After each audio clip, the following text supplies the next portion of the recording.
आपके पाठ्यक्रम में श्लोक या पद्यांश में जो छंद से संबंधित प्रश्न होता है उसकी प्रक्रिया को हम प्रारंभ कर रहे हैं। छंद शब्द की ओर जाने से पहले आपको काव्य का मुख्य प्रयोजन आना चाहिए। कोई भी काव्य हो, काव्य की रचना उसके अंदर सौंदर्य की अनुभूति करके रस की अनुभूति करना होता है। कोई भी काव्य हो, काव्य का मुख्य उद्देश्य रसास्वादन होता है और रसास्वादन करके इस दुनिया में जो आनंद है उस आनंद से दूर का, उससे बहुत दूर या उससे बहुत बढ़कर के आनंद की प्राप्ति करना काव्य का मुख्य उद्देश्य हो जाता है। काव्य के मुख्य उद्देश्य रसानुभूति या सौंदर्यानुभूति वो तभी संभव है जब आप कोई गान लय रूप में करें, संगीत रूप में करें, एक सिस्टमैटिक तरीके से करें, तब जाकर के रसानुभूति या सौंदर्यानुभूति होती है। काव्य में यदि कोई छोटी सी बात हो, सामान्य सी बात हो, पद्य के दौरान केवल जो छंद का बंधन होता है, छंद के हिसाब से निश्चित वर्णों के रूप में बोलना, निश्चित लय से बोलना, यति गति से बोलना, वो ही उस काव्य में चमत्कार उत्पन्न कर देता है और उस काव्य की सुंदरता की अभिवृद्धि कर देता है। वास्तव में देखा जाए, छंद एक सांचा है। कोई भी छंद हो, प्रत्येक छंद का एक सांचा फिक्स होता है और उस छंद में बनने वाले जितने भी श्लोक होते हैं वो उसी रूप में या उसी प्रकार के हुआ करते हैं। जैसे दैनिक जीवन में आपने देखा होगा, जैसे कोई ईंट बनाने का सांचा है, एक फिक्स साइज और उसके ऊपर जो भी कुछ अंकित किया हुआ है, एक सांचा फिक्स कर दिया गया। अब उससे चाहे आप 1000 ईंट बनाओ, चाहे लाखों ईंट बनाओ, सभी की साइज फिक्स हो जाएगी और उसके ऊपर जो अंकन है वो भी समान रूप से रहेगा। कुछ भी XYZ लिखा हुआ है तो सभी ईंटों के ऊपर वो समान रूप से आएगा। वो तभी संभव हो पाया जब उसका एक सांचा फिक्स है। यदि मान लो सांचा फिक्स नहीं होता तो कोई व्यक्ति किस प्रकार की ईंट बनाता, कोई व्यक्ति किस प्रकार की ईंट बनाता, सबकी साइज अलग अलग हो सकती थी, क्योंकि मिट्टी को पकाने का ही तो काम ईंट के अंदर किया गया। वो किसी भी रूप में किया जा सकता था, लेकिन एक सांचा बना करके उसको रखा गया तो लाने ले जाने में भी दिक्कत नहीं हुई, दीवार में लगाने में भी दिक्कत नहीं हुई। और आप यदि इंजीनियर के पास गए, आपने मकान का साइज बताया, तो वो ये भी बता देगा कि आपके पूरे मकान में कितनी ईंटें लगेंगी, क्योंकि ईंटों का एक साइज फिक्स हो गया। ठीक उसी प्रकार से हमारा जो छंद है, छंद भी काव्य के लिए एक सांचा है। सामान्य तौर पर हिंदी की बात करें या अंग्रेजी की बात करें या किसी अन्य भाषा के काव्य की बात करें, वहां पे काव्य लेखन में इतना जोर नहीं आता, लेकिन संस्कृत में काव्य लेखन में बहुत जोर आता है। उसका रीजन यह है, यहां पर एक एक वर्ण को काउंट किया गया है।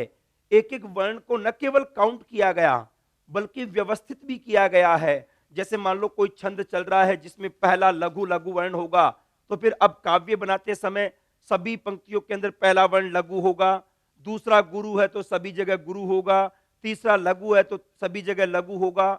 मतलब हर चीज को ध्यान में रख करके काव्य लिखा जाता था। जब बात आती है छंद की, छंद दोनों प्रकार के काव्यों के अंदर प्रयुक्त होता है, वैदिक काव्यों के अंदर भी और लौकिक काव्यों के अंदर भी। लेकिन वैदिक काव्यों में, क्योंकि वेदों की रचना मनुष्य की नहीं होकर के एक देवीय रचना है, अपौरुषेय रचना है, उसमें छंद का बंधन नहीं होता। यदि हम चर्चा करें छंद के दृष्टिकोण से लौकिक छंद की, लौकिक छंद का मतलब उस छंद से हुआ जो हमारे दैनिक जीवन में इस संसार में काम आ रहा है, उस छंद को हम क्या कहेंगे? लौकिक छंद कहेंगे। लेकिन इन लौकिक छंदों को दो प्रकार से डिवाइड किया जा सकता है। एक तो होता है मात्रिक छंद और एक होता है वार्णिक छंद। देखो, वार्णिक और मात्रिक छंद का फर्क इतना सा है, मात्रिक छंद में मात्राओं की काउंटिंग होती है। जैसे यहां पे रस्व के लिए एक मात्रा और दीर्घ के लिए 2 की मात्रा, इस प्रकार का लेखन होता है। यहां पर ह्रस्व के अंदर 1 मात्रा काउंट होगी, दीर्घ के अंदर 2 मात्रा काउंट होगी। लेकिन वार्णिक छंदों में वर्णों की काउंटिंग होती है, और यहां पे वर्ण का तात्पर्य व्यंजन वर्ण को न होकर के स्वर वर्ण से है। छंदों में जब कभी काउंटिंग की जाएगी वर्णों की संख्या को लेकर के, जैसे मान लो मैं आपको ये कहूं कि अनुष्टुप छंद के प्रत्येक पाद में 8 वर्ण होते हैं, तो वो 8 वर्ण का मतलब हुआ 8 स्वर होते हैं। यहां पे लघु के लिए आप देखेंगे आई वाला चिन्ह आएगा, और गुरु के लिए वहां पर जो एस वाला चिन्ह है, एस वाले चिन्ह का मतलब हुआ जो अवग्रह जैसा चिन्ह है, उस प्रकार का प्रयोग किया जाएगा। यहां पर भी आप इनको रस्व और दीर्घ को क्रमशः लघु और गुरु कह सकते हैं। लघु के लिए 1 मात्रा, गुरु के लिए 2 मात्राओं का प्रयोग किया जाएगा। सामान्य ज्ञान के दृष्टिकोण से हमें केवल मात्रिक छंद के दृष्टिकोण से एक छंद पढ़ना होता है, आर्या छंद। बाकी सारे के सारे छंद हमें कैसे पढ़ने हैं? वार्णिक छंद पढ़ने हैं। लेकिन छंद की ओर जाने से पहले कुछ पारिभाषिक शब्द हैं, उन पारिभाषिक शब्दों की मैं चर्चा कर दूं। एक तो शब्द आता है पाद। पाद का मतलब होता है कोई भी चौथाई हिस्सा। आपने श्लोक देखे होंगे, श्लोक के अंदर यदि 2 पंक्तियां हैं तो आप इनमें से ये पहला पाद, ये दूसरा पाद, ये तीसरा और ये चौथा, मतलब उसके 4 टुकड़े किए जाएं श्लोक के। यदि 2 लाइन का श्लोक है तो पहली लाइन के अंदर 2 टुकड़े बराबर के, और यदि दूसरी लाइन में भी 2 टुकड़े बराबर के। यदि वो श्लोक 4 लाइन का है तो प्रत्येक लाइन को आप एक पाद कहेंगे। एक पाद का मतलब 1/4 होता है, 1/4 होता है। तो कोई भी श्लोक हो, श्लोक के 4 हिस्से किए जाएंगे हमेशा, क्योंकि प्रत्येक श्लोक में कुल मिलाकर के 4 पाद होते हैं। 4 पार्ट आपको करने होंगे। इनमें से पहला और तीसरा विषम पाद है, और दूसरा और चौथा सम पाद है। सम और विषम, सम को युक कहा जाता है, विषम को अयुक कहा जाता है। नाम मात्र से ध्यान रखें। तो ये पाद का मतलब यहां पे चतुर्थ अंश हुआ। श्लोकों के दौरान यहां पर कैसे कैसे व्यवस्था होगी उसको भी हम देखेंगे। साथ में एक शब्द यहां पे आएगा यति।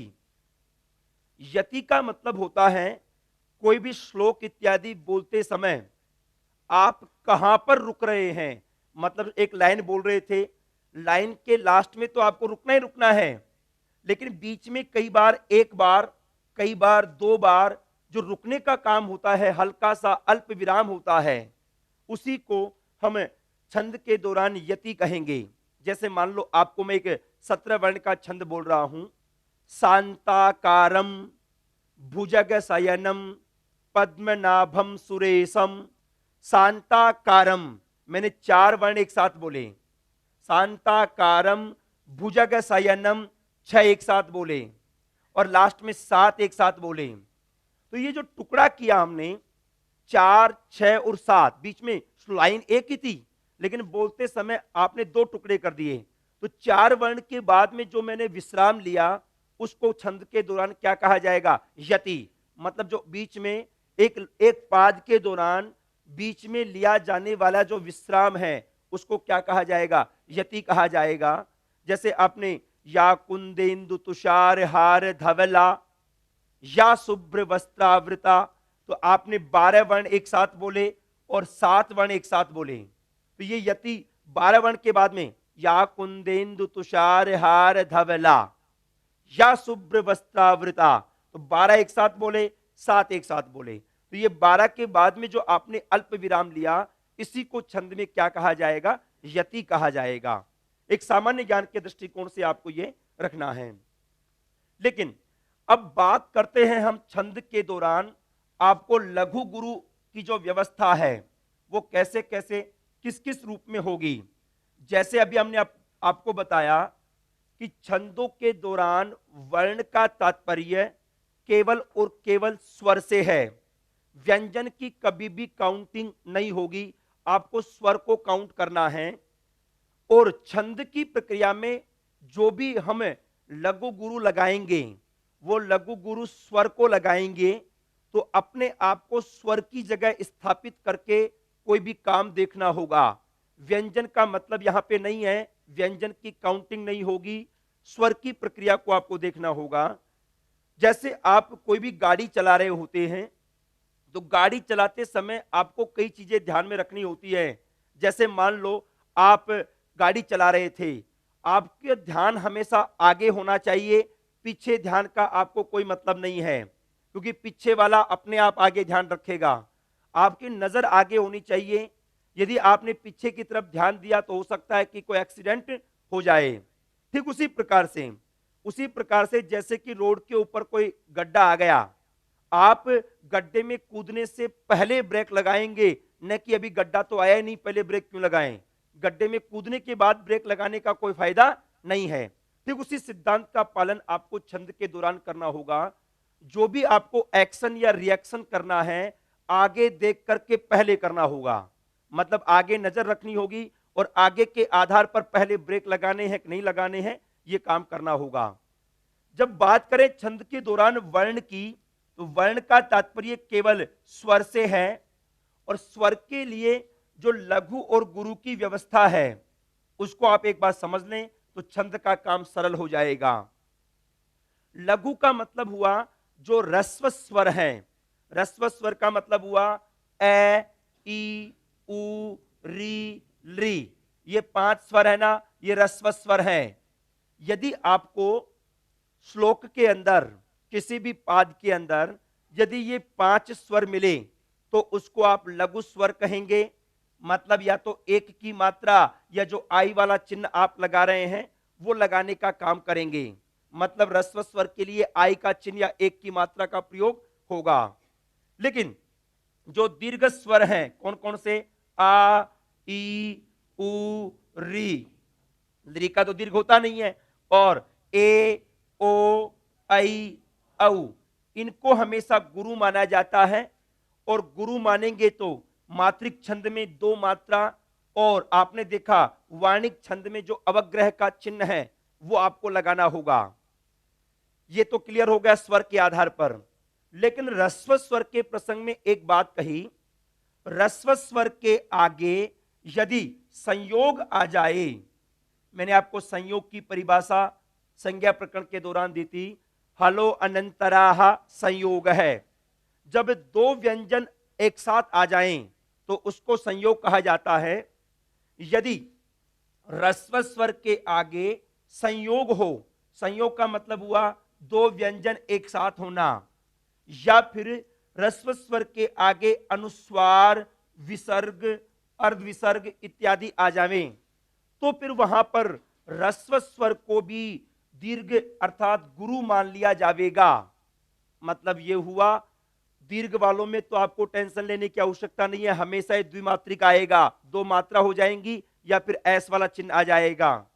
लेकिन ह्रस्व स्वर वालों में आपको अलर्ट होना पड़ेगा। ह्रस्व स्वर के आगे देखना होगा, आगे यदि 2 व्यंजन एक साथ मिल रहे हो, आगे यदि अनुस्वार मिल रहा हो, या फिर आगे विसर्ग या अर्धविसर्ग मिल रहा हो, तो फिर आपको ह्रस्व स्वर को भी क्या कर देना है, गुरु कर देना है। लघु को भी क्या कर देंगे, गुरु। मतलब आपको आगे देखना होगा। फिर मैं कह रहा हूं बार बार, ह्रस्व स्वर के ऊपर भी कभी भी मात्राओं लगाना हो तो थोड़ा सा अलर्ट होना पड़ेगा, आगे नजर रखनी पड़ेगी।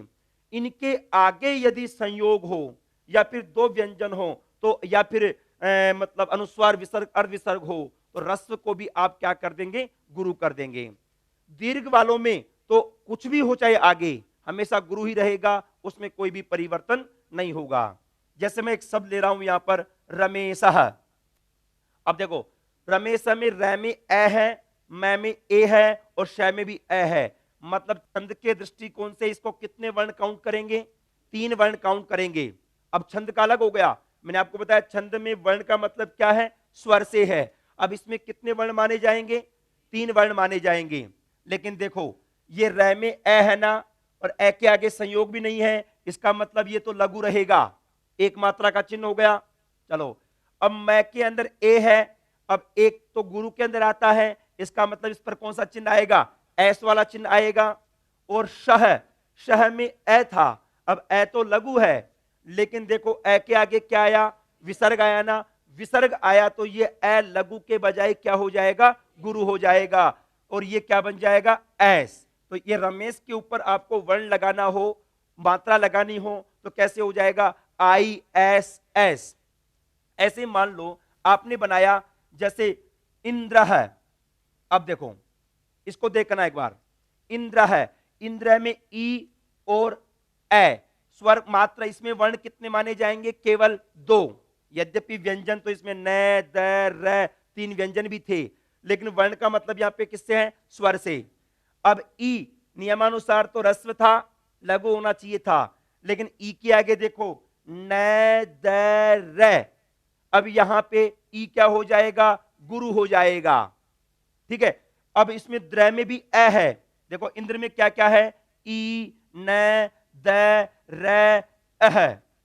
अब यहां पे ए, ये न, द, र किसके काम का था, ई के काम का था। अब हमारे पास दूसरा स्वर क्या आया, ए यद्यपि लघु था, लेकिन इसके आगे विसर्ग आ गया, तो ये कहां पर बन जाएगा, ये भी गुरु में बन जाएगा। और क्या यहां पर क्या लिखा जाएगा, एस एस।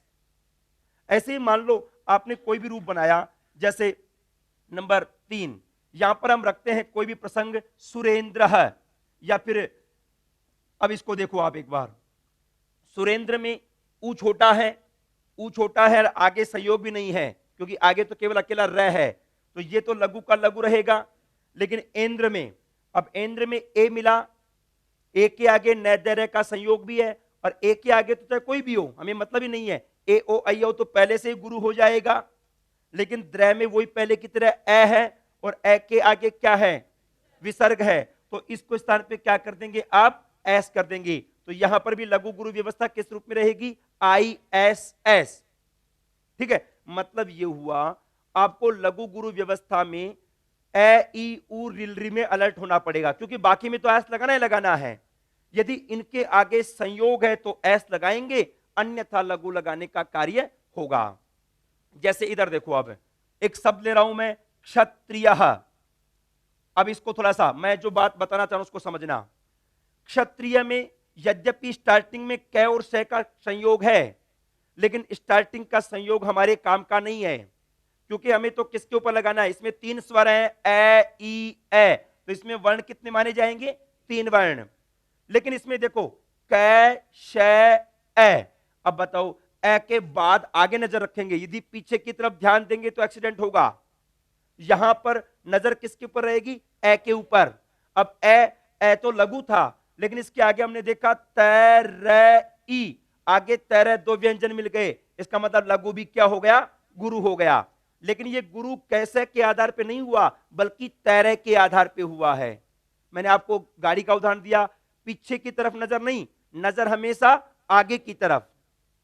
पीछे की तरफ देखेंगे तो गलती हो जाएगी। आगे देखा तैर, अब ये तैरे के आधार पर इसको गुरु कर दिया। अब चलो आगे ई है ना, ई नियमानुसार तो लघु है, लेकिन अब ई के बाद में देखो क्या है, ये तो अकेला व्यंजन है, इसका मतलब संयोग नहीं है, तो ई के ऊपर क्या रहेगा, आई रहेगा। तो आपको दिख रहा होगा कि त्रय में संयोग था, फिर भी आपने आई लगा दिया। लेकिन ध्यान रखना, ये जो त्रय का संयोग है ना, वो ए के का था, क्योंकि स्वर के आगे नजर रखनी होगी। इसमें तो त्रय में जो ई है ना, वो त्रय के बाद है, हम ई के ऊपर इसको लघु मानेंगे। और यह है, यह के अंदर ए है, ए नियमानुसार तो लघु है, लेकिन इसके आगे क्या आ गया, विसर्ग आ गया, तो इसको हम क्या बना देंगे, गुरु बना देंगे। तो इसके ऊपर लघु गुरु व्यवस्था किस रूप में होगी, एस आई एस। लेकिन मान लो क्षत्रिय से पहले मैं जोड़ देता अक्षत्रिय, अक्षत्रिय। अब ये ए नियमानुसार तो लघु है ना, अक्षत्रिय नियमानुसार लघु है, लेकिन अब ये जो ऐसे का संयोग है वो ए के काम का हो गया। ए के आगे आपको कैसे मिल गया, तो ये जो लघु था ना, लघु भी क्या हो जाएगा, गुरु हो जाएगा। अब अक्षत्रिय का लघु गुरु व्यवस्था कैसे होगी, एस एस आई एस। इसी रूप में मैं और भी प्रसंग यहां पर रख सकता हूं। जैसे मान लो आप यहां पर कोई भी ऐसा श्लोक रखें, ये साम न विद्या, ये साम न विद्या, चलो मैं इतना सा रखता हूं। ये साम को देखो एक बार, यह के अंदर ए है ना, ए है, ए तो हमेशा क्या होगा, गुरु होगा, तो कौन सा चिन्ह आ जाएगा, एस।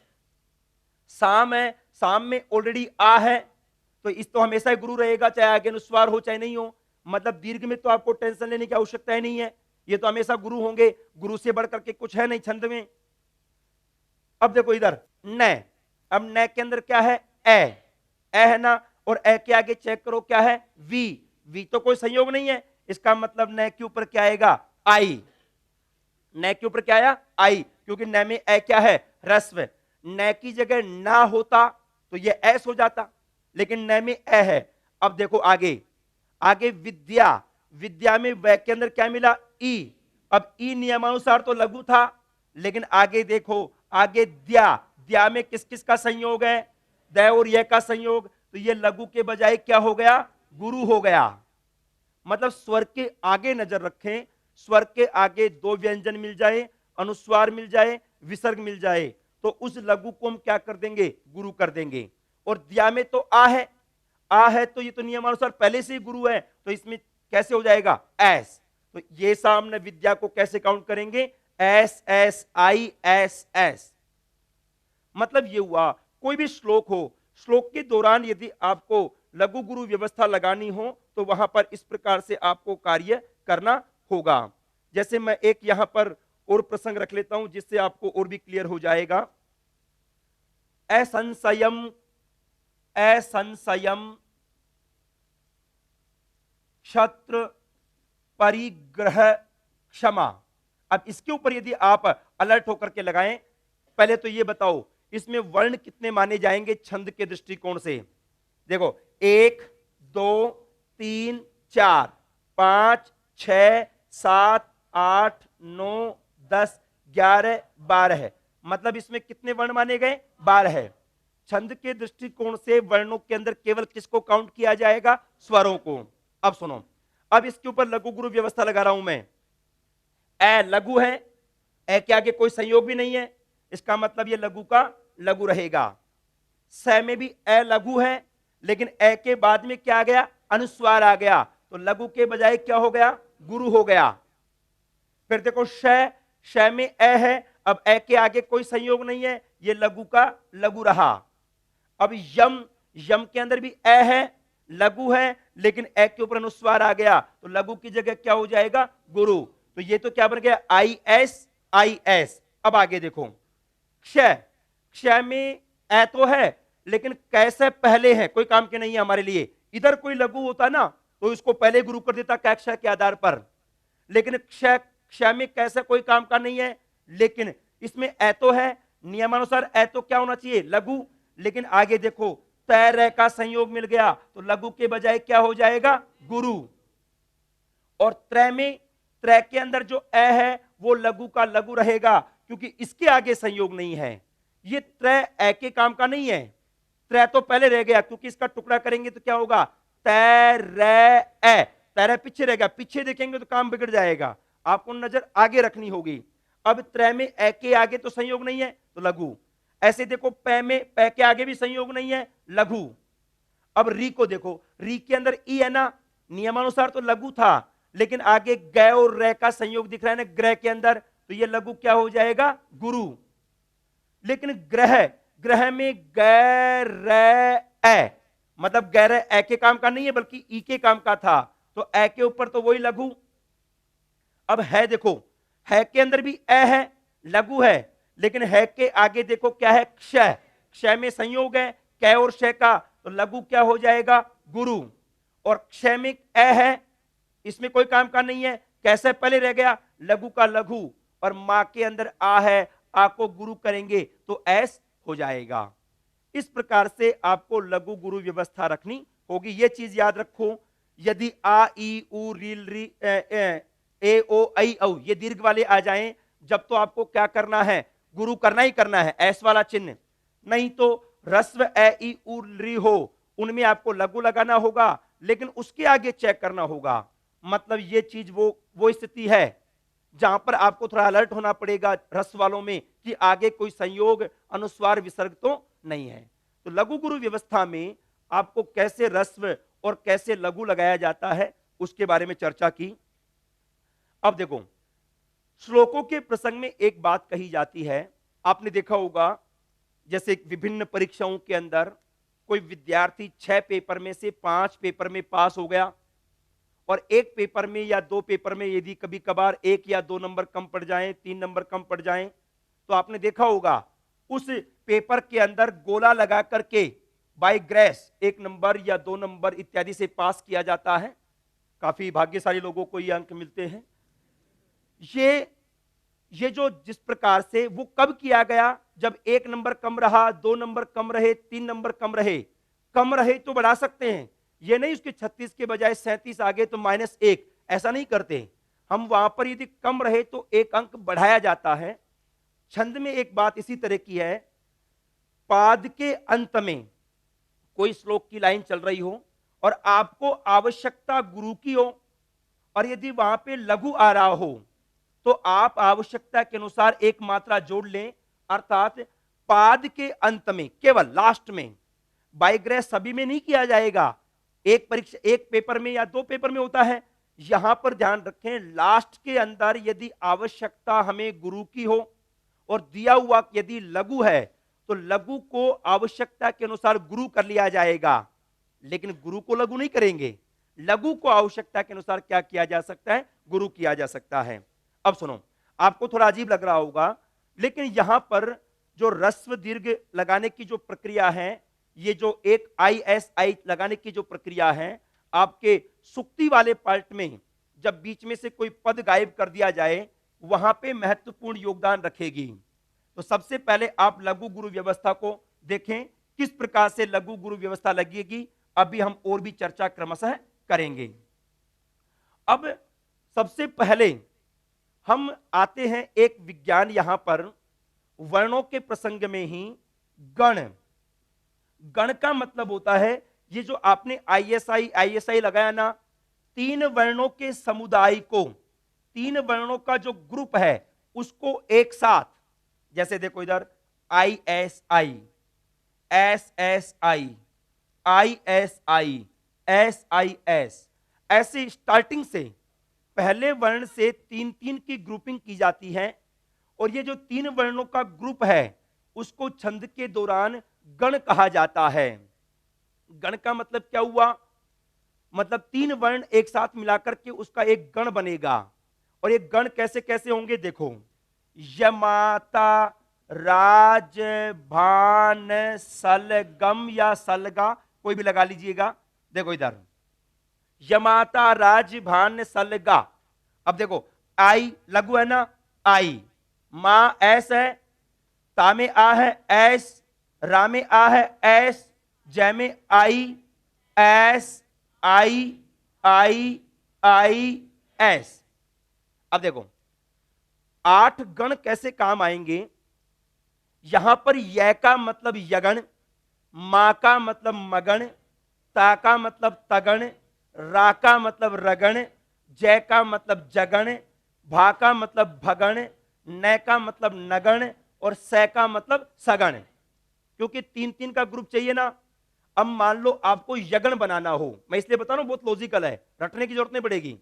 आपको यगण बनाना है, यगण य से शुरू करो, 3 का ग्रुप होता है ना, तो अगण में, यगण में क्या क्या आ जाएगा, ISS। आपको मगन बनाना हो तो क्या बन जाएगा, SSS, 3-3 का ग्रुप। आपको तगण बनाना हो SSI, आपको रगण बनाना हो SIS, आपको जगण बनाना हो ISI, आपको भगण बनाना हो SII, नगण में III और सगण के अंदर IIS। अब आगे लगन और गगन नहीं है। क्यों नहीं है, क्योंकि ये तो 2 ही बच गए, इसमें एक ही बच जाएगा। जबकि गण तो किसको कहा जाता है, 3 वर्णों के समुदाय को। मतलब क्या हुआ, छंदों के प्रसंग में कितने गण हो सकते हैं, 1 2 3 4 5 6 7 8। और 8 गणों में जिस जगह से आपने गण का नाम स्टार्ट किया उस जगह से 3 वर्ण काउंट कर लेंगे। यमाता, राजभान, सलगा के ऊपर लघु गुरु व्यवस्था लगा लें और उसमें क्रमशः है आप 3-3 वर्णों के समुदाय को गण के रूप में रखेंगे। यह भी अभी थोड़ा सा काम आएगा, इसलिए मैं अभी बता देता हूं कि आगे चल करके ISI का मतलब जगन होगा। जैसे मान लो यहां पे आपने ISI लगाया ना, ये ISI, इसका मतलब कहां से स्टार्ट होगा? ISI जगन। तो पहला गण कौन सा हो गया? जगन। दूसरा देखो SSI, SSI कौन सा है? तगन।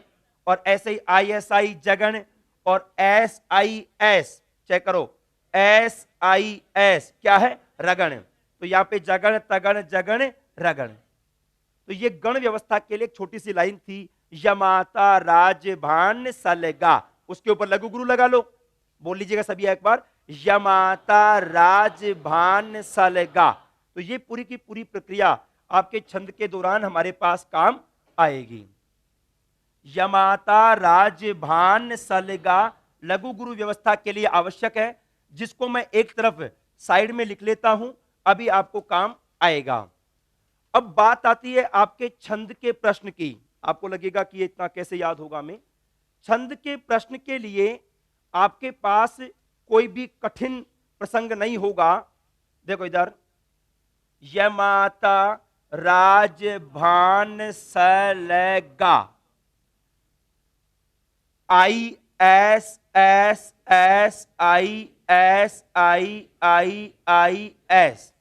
क्लियर? लास्ट में तक क्लियर हो गया? एक एक गण को बता सकते हैं। अब सुनो, अब मैं एक एक छंद को लेकर के चल रहा हूं।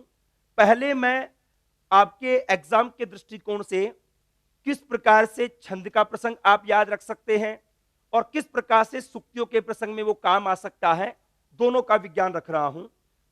सबसे पहले एक छंद है मात्रिक छंद। मात्रिक छंद को समझ लीजिएगा, ये ज्यादा काम नहीं आएगा।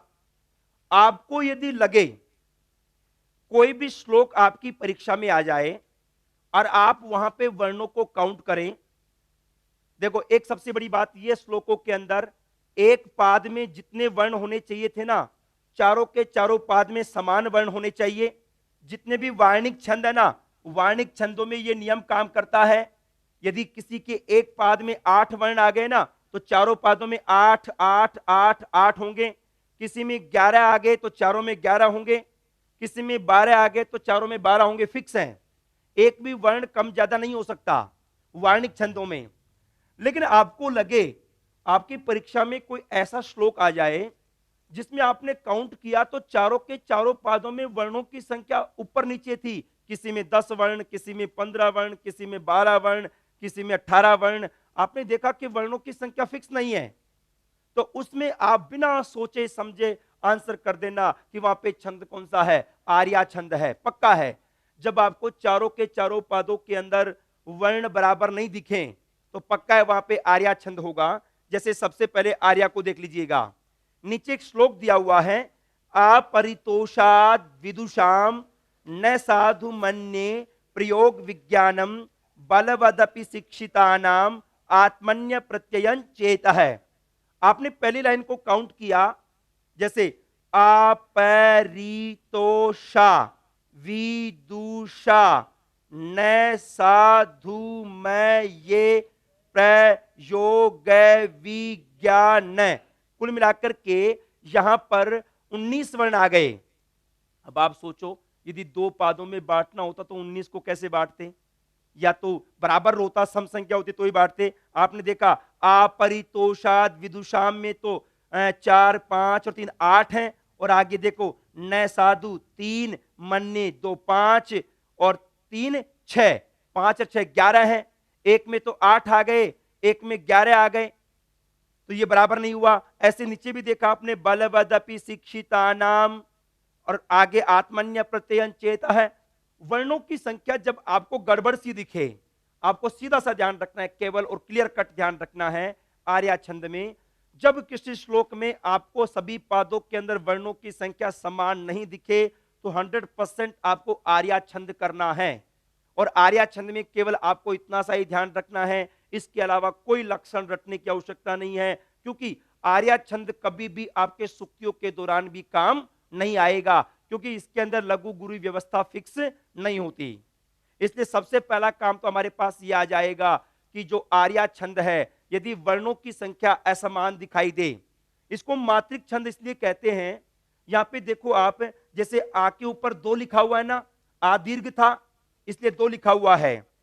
एक बार देखो आप लघु गुरु व्यवस्था को देख लेंगे तो उसमें और क्लियर हो जाएगा। अब देखो पै, पै के ऊपर एक लिखा हुआ है ना, उसका रीजन क्या है, ये रस्व था। री के ऊपर भी एक लिखा हुआ है, रस्व था। लेकिन तो के ऊपर कितना लिखा हुआ है, दो, क्योंकि ये क्या था, गुरु था। शाह है ना, शाह के अंदर भी आ है, दो लिखा हुआ है। वैसे यदि ये नहीं भी होता ना तो संयोग मिल जाता, क्योंकि द और व मिल जाते एक जगह तो गुरु हो जाता। लेकिन आगे देखो वी, वी में ई छोटा है तो आई हुआ, मतलब एक मात्रा। दू में ऊ छोटा है तो एक मात्रा। लेकिन साम के अंदर क्या है, आ, तो यहां पे दो मात्रा। न में एक है क्योंकि रस्व है। सा में आ है तो दो मात्रा। धू में एक है क्योंकि लघु ऊ है। लेकिन मन्य, मन्य में मैं लघु था, लेकिन मैं के आगे देखो न और ये का संयोग मिल गया तो मैं के ऊपर कितनी मात्रा लग गई, दो मात्रा। ऐसे देखो ये के ऊपर ए है तो ये तो पहले से गुरु है। लेकिन प्र को देखो, प्र में यद्यपि ए था लेकिन संयोग है ना, प्र में ऐसे पहले है, पैर ए, तो प्र में ए को कोई काम का नहीं है तो लघु का लघु रहेगा। योग में देखो यो में ओ है, दो मात्रा। ग में एक है, ए है, एक मात्रा। लेकिन कोई बता सकता है वी में दो मात्रा क्यों आई, क्योंकि वी में यद्यपि ई छोटा था लेकिन आगे देखो ज्ञ में क्या क्या मिला हुआ है, जय और य, तो ये गुरु हो गया। और ज्ञा में आ था, आ में क्या हो गया, गुरु। और न में यद्यपि ए था लेकिन मैंने बताया पाद के अंत में आवश्यकता के अनुसार लघु को क्या किया जा सकता है, गुरु किया जा सकता है।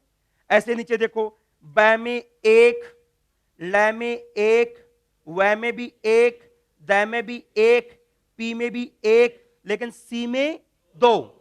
बताओ, सी में ई छोटा था लेकिन आगे क्या मिल गया, कैसे का संयोग मिल गया ना, तो गुरु हो गया। और क्षी में ई के आगे संयोग नहीं है, क्योंकि क्षी की बात करें तो क्षी में क्या क्या है, कै शै ई। अब ये कैसा पहले वाले के काम का था, अब इसके काम का नहीं है। अब क्षी के अंदर क्या हो गया, एक, ता में दो, ना में दो, मा में दो, और मैं यद्यपि लघु था लेकिन आगे नय का संयोग मिल गया, दो हो गया। यह भी लघु था लेकिन आगे पैर का संयोग मिल गया, दो हो गया। प्र में ए भी लघु था लेकिन आगे तय का संयोग मिल गया, दो हो गया। लेकिन यह, अब यह के तो आगे संयोग नहीं है ना, तो एक। और यम लघु था लेकिन आगे अनुस्वार मिल गया तो क्या हो गया, दो। और ऐसे चे में दो है दीर्घ होने की वजह से, और तय में लघु था लेकिन आगे विसर्ग आ गया तो ये भी क्या हो गया, दो। आपको सीधा सा प्रसंग याद रखना है, जब वर्णों की संख्या आपको प्रत्येक पाद में असमान दिखे तो वहां पे आर्या छंद रखना होगा। सबसे महत्वपूर्ण बात यह है, आपको आपके एग्जाम के दृष्टिकोण से इतनी सी चीज याद रखनी है, जिस श्लोक के अंदर प्रत्येक पाद में वर्णों की संख्या असमान हो वहां पे आर्या छंद करना है। तो कॉपी में टॉपिक डाल लीजिएगा, छंद। मैं जो लिखवाऊं केवल याद करने की चीज वही रहेगी, बाकी सारी प्रक्रिया समझने की है, छंद। और इसमें सारी की सारी बातें हम पॉइंट में लिखेंगे, 1 2 3 4 पॉइंट्स में ऐसे हैं। नंबर 1 टॉपिक डाल लीजिएगा, छंद, छंद और नंबर 1। नंबर 1 देखो, आर्या छंद, आर्या छंद मात्रिक छंद है। कैसा छंद है, मात्रिक, मात्रिक छंद है, मात्रिक छंद है। आर्या छंद मात्रिक छंद है। जिस श्लोक के, जिस श्लोक के, जिस श्लोक के चारों पादों में, जिस श्लोक के चारों पादों में वर्णों की संख्या, जिस श्लोक के चारों पादों में वर्णों की संख्या असमान रहे, असमान रहे, चारों पादों में वर्णों की संख्या असमान रहे, वहां आर्या छंद करना होगा, वहां आर्या छंद करना होगा। आप तो सीधे तौर पर यह देखना कि आपको लगे कि वर्णों की संख्या कोई फिक्स नहीं चल रही, किसी में 8 आ रहे थे, किसी में 11 आ रहे थे, किसी में 10 आ रहे थे, किसी में 12 आ रहे थे, तो समझ जाना कि यह गड़बड़ है। और यह कहां का छंद है? आर्या छंद का प्रसंग है, इसलिए इसको हमने सबसे पहले देख लिया है। इसमें कोई फिक्स विज्ञान नहीं है, इसलिए जब भी कोई सुक्ति का प्रसंग आएगा तो आर्या छंद के प्रसंग में वो काम नहीं आएगा। आपको श्लोक ढूंढना है, श्लोक में छंद ढूंढना है, तो वहां पे वर्णों को देख लीजिएगा। अभेद मिले, मतलब सब में अलग अलग प्रसंग मिले, असमान मिले, तो वहां पे क्या समझ लेना, आर्या छंद हो जाएगा। चलो, ये आपके सुक्तियों के प्रसंग में काम नहीं आएगा। अब आते हैं हमारे वार्णिक छंदों की ओर। सुनो, वार्णिक छंदों में एक फिक्स तरीका है, या तो छंद 8 वर्ण वाले हैं, या छंद 11 वर्ण वाले हैं, या छंद 12 वर्ण वाले, 14 वर्ण वाले, 15 वर्ण वाले, 17, 19, 21। मतलब यह हुआ, कोई भी छंद ऐसा नहीं है जिसकी प्रत्येक लाइन के अंदर 9 या 10 हो, या फिर 13 हो, या फिर 16, 18, 20 हो, ऐसा कोई भी छंद नहीं है। छंदों के प्रसंग में एक पाद में इतने वर्ण हो सकते हैं, 8, 11, 12, 14, 15, 17, 19, 21। कैसे? ऐसा कोई भी श्लोक, मैंने फिर बता रहा हूं आपको, कोई भी श्लोक हो उसके पहले 4 पार्ट करना बराबर के। 4 पार्ट में से प्रत्येक पाद में 8 वर्ण हो तो पक्का है वहां पे कौन सा छंद होगा? नंबर 1 अनुष्टुप छंद होगा। अभी तक ज्यादातर दैनिक जीवन में जो काम आता है वो अनुष्टुप छंद काम आता है। अनुष्टुप छंद वहां पर होगा जिसके प्रत्येक पाद में 8 वर्ण होंगे। 8 वर्ण कैसे? जैसे आप अनुष्टुप का एक बार नीचे जो श्लोक दे रखा है उसको देखो। अतः परीक्ष्य कर्तव्यम विशेषात संगतम रह, अज्ञात हृदय स्वेवम वैरी भवती सोहृदम। इसको चेक करो कितने कितने वर्ण हैं। अतः, अतः का मतलब क्या हुआ? ए 1, त 2, प 3, री 4, य 5, क 6, त 7 और यम 8। हमेशा काउंटिंग किसकी होगी? स्वर की। अब दूसरे पाद में देखो कौन कौन से हैं। वी, से, सा, स, ग, त, र, है। कितने हो गए? 8। ऐसे देखो, ए, ज्ञा, त, री, द, ये, वे, वम। कितने हो गए? 8। वई, री, भय, व, ती, सौ, री, द। मैं काम का नहीं है, मैं तो अलंत है ना, तो कितने हो गए? 8। प्रत्येक पाद में यदि आपको 8 स्वर मिले तो 8 स्वर के प्रसंग में आपको अनुष्टुप छंद रखना होगा। बाकी और चीज चेक करने की जरूरत नहीं है छंद के दौरान। तो यदि 8 वर्ण वाला आपको कोई श्लोक मिल जाए तो पक्का है वहां पे कौन सा छंद होगा? अनुष्टुप छंद। और कोई दूसरा श्लोक 8 वर्ण वाला नहीं है। देखो नंबर 2, नंबर 2,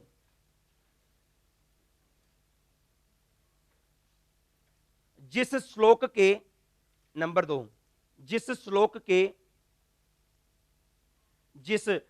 के प्रत्येक पाद में, जिस श्लोक के प्रत्येक पाद में 8 वर्ण होते हैं, जिस श्लोक के प्रत्येक पाद में 8 वर्ण होते हैं। 8 वर्ण, वर्ण का मतलब क्या है? स्वर। ऊपर लाइन के ऊपर लिख लीजिएगा, पेज के ऊपर जो जगह है ना उसी में लिख लीजिएगा वर्ण बराबर स्वर। छंद के अंदर वर्ण का मतलब क्या हो जाता है? स्वर से है। जिस श्लोक के प्रत्येक पाद में 8 वर्ण होते हैं वहां अनुष्टुप छंद होगा, वहां अनुष्टुप छंद होगा, वहां अनुष्टुप छंद होगा, अनुष्टुप छंद होगा। ठीक है। अब मान लो आपकी परीक्षा में कोई सुक्ति आई। अब सुक्ति आई तो सुक्ति में मान लो आपको कोई भी रिक्त स्थान पूर्ति का प्रसंग आएगा। रिक्त स्थान में मान लो कोई भी शब्द दे दिया, 2-3 शब्द इधर दे दिए, फिर रिक्त स्थान आ गया, फिर 2-3 शब्द इधर दे दिए। यदि पिछली परीक्षाओं के ट्रेंड को देखा जाए, आपके एग्जाम के अंदर ज्यादातर जो अनुष्टुप छंद का उदाहरण है वो ही पूछा गया है। जैसे एक आया दुर्बलस्य, दुर्बलस्य, और आ गया राजा, एक आ गया सर्वत्र पूज्यते। अब देखो यहां पर दुर्बलस्य में देखो 1 2 3 4 5 6, इसका मतलब यहां पे कितने वर्ण वाला आंसर होगा? 2 वर्ण वाला, क्योंकि 9 का कोई छंद नहीं है, 10 का कोई छंद नहीं है, तो आपको 2 वर्ण वाला आंसर देखना होगा। इसका मतलब क्या हुआ? आपके पास 4 ऑप्शन रहेंगे ना, 4 ऑप्शन में हो सकता है कि 2 वर्ण वाला कोई एक हो, तो आपका आंसर इसी आधार पे हो जाएगा। 3 वालों को काउंट कर देंगे, 1 वर्ण वालों को क्रॉस कर देंगे, 3 को क्रॉस कर देंगे, 4 को क्रॉस कर देंगे, बचेगा जो 2 वर्ण वाला। ठीक इसी प्रकार से देखो सर्वत्र 3 पूज्यते, 3 6 दे दिए, इसका मतलब यहां पर भी कितने वर्ण वाला आएगा? 2 वर्ण वाला आएगा। तो वर्णों की संख्या को लेकर के ऐसे देखो एक प्रश्न आया हुआ है, संघे शक्ति ही कलौ युगे। अब यहां पे कलौ देकर के छोड़ दिया, अब यहां पे 2 2 4 और 2 6, इसका मतलब यहां पर भी कितने वर्ण वाला आएगा? 2 वर्ण वाला। एक तो वर्णों की संख्या के आधार पर आप पहचान सकते हैं कि आपका जो आंसर है वो कितने वर्ण वाला आएगा। हो सकता है वहां पे ऑप्शन में 3 वर्ण वाला भी हो, लेकिन आप यदि देखो 6 तो दिए हुए हैं और 3 लगाने हो तो 6 और 3 तो कितने हो जाते हैं? 9। 9 वर्ण का तो कोई छंद होता ही नहीं। ठीक इसी प्रकार से यदि मान लो वहां पे 4 का दिया हुआ था तो 6 और 4 10, 10 का तो कोई छंद होता नहीं, और सामान्य तौर पर 5 का आता तब जाकर के 11 वर्ण का कोई छंद संभव था, इसलिए 5 का सामान्य तौर पर होता नहीं। 1 2 3 सामान्य तौर पर काम आते हैं वर्णों के दौरान। लेकिन अनुष्टुप छंद में एक चीज और विशेष है, यदि इसका हम लक्षण देखें तो यहां पे आता है आपके प्रत्येक पाद में 8 वर्ण होंगे, 1 2 3 4 5 6 7 8, और हमारे पास पाद भी कितने हैं? 4 पाद हैं। मतलब पहली लाइन के 2 टुकड़े कर लिए और दूसरी लाइन के 2 टुकड़े कर लिए। इसमें थोड़ी सी चीज आप ये याद रखें, श्लोके षष्ठम गुरु ज्ञेयम, इस श्लोक के चारों पादों में जो छठा वर्ण है वो हमेशा गुरु होता है। छठा वर्ण हमेशा क्या होगा? गुरु होगा। श्लोके षष्ठम गुरु ज्ञेयम सर्वत्र लघु पंचमम, जो 5वां वर्ण है हमेशा क्या होगा? लघु होगा। लाइन को पढ़ो आप, श्लोके षष्ठम गुरु ज्ञेयम, श्लोक का छठा वर्ण तो क्या होगा? गुरु। सर्वत्र लघु पंचमम, और 5वां क्या होगा? लघु। और द्विचतुष्पादयो रस्वम सप्तमम, जो 7वां वर्ण है ना, दूसरे और चौथे पाद में तो रस्व होगा, और दीर्घम अन्ययो हो, बचे हुए पादों में दीर्घ होगा। मतलब ये हुआ जो आपका कोई भी श्लोक आए अनुष्टुप छंद में केवल 5वां, छठा, 7वां ये 3 ही वर्ण चेक किए जाते हैं। पहले पाद में ये ISS के रूप में होंगे, दूसरे पाद में ISI के रूप में होंगे, तीसरे पाद में ISS के रूप में होंगे, और चौथे पाद में ISI के रूप में होंगे। जैसे आप देख सकते हो, मैंने अभी ये कहा दुर्बलस्य बलम राजा। अब 1 2 3 4 दिए हुए हैं, और 7 और 8, पहला, दूसरा, तीसरा, चौथा, 7वां, 8वां दिया हुआ है। 5वां, छठा तो हमेशा क्या आएगा? पहला लघु, दूसरा गुरु। तो यहां पर कोई भी जो शब्द आएगा ना, वो शब्द ऐसा आएगा जिसमें पहला तो लघु हो और दूसरा गुरु हो। जैसे दुर्बलस्य बलम राजा, दुर्बलस्य बलम। अब बै देखो, बै में क्या है? आई, और लय में अनुस्वार आ गया तो क्या हो गया? एस। चलो इधर आ जाओ, संघे शक्ति कलौ युगे, जैसे यहां पर देख सकते हो 1 2 3 4 5 6, 5वां लघु आ गया, छठा गुरु आ गया।